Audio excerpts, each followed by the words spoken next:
Как выглядит вторая жизнь старых газет? В качестве сырья для народных промыслов используют их в селе Йогба в Кудымкарском округе.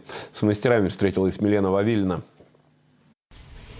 Раньше мы газетами печь растапливали. А сейчас посмотрите, какую красоту мы делаем из них. По воле случая основатель клуба мастериц Татьяна Тупицына создала в Йоглинской сельской библиотеке мини-цех по нестандартной переработке старых газет. Мне в Перми подарили вот это изделие. Мне оно очень понравилось. Я девочкам показала. Говорю, давайте начнем с трубочками заниматься в этом году. Они меня все поддержали. Плетение из газетных трубочек – простое и увлекательное занятие. Так что запасы образцовой периодики в библиотеке истощаются. Из одной газеты выходит 5-10 веток бумажной лозы. Деревянную нужно собирать и чистить. А тут нарезал, закрутил и твори. Вот эти трубочки сейчас будем увлажнять. Берем опрыскиватель с водой, опрыскиваем. Это обязательный этап. Увлажненные трубочки становятся гибкими и эластичными. Из них можно делать различные предметы интерьера. Короба, вазы, блюда, все, что душе угодно. Если вот покрупнее вещь, то надо его плести. А есть вот просто клей. Если маленькие вещи, уже бумагу клеить друг к другу не надо плести. Техники изготовления из вышедших в тираж газет и журналов множество. Сейчас рукодельницы уже освоили плетение, оригами, папье-маше и склеивание. Вот донышко побольше, эти поменьше.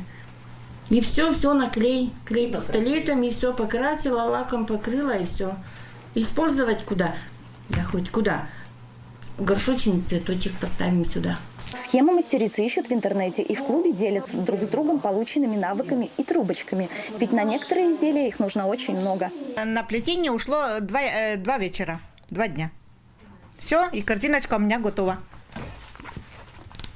И у меня ушло примерно трубочек 500.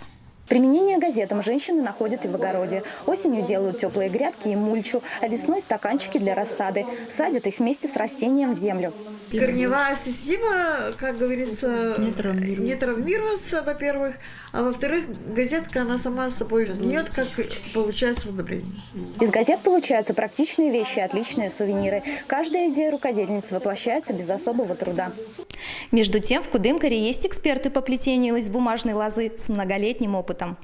Учитель технологии Ирина Дерябина более 6 лет дает вторую жизнь старым газетам. Свойства бумаги прикамских изданий мастерица изучила досконально, ведь ее качество – залог долговечности поделок. В бумаге, так же как и в ткани, есть направление, и нужно знать, как скручивать правильно в поперечном срезе или в продольном. Нужно смотреть на толщину бумаги, на ее пластичность. Результаты творчества рукодельницы зачастую трудно отличить от изделий из настоящей лозы. Декупаж из салфеток, акриловые краски и лак – все, что нужно, кроме газет. Вторичное использование которых так важно для воспитания экологичного отношения к природе. Милена Вавилина, Денис Дульцев, Вести, Пермь.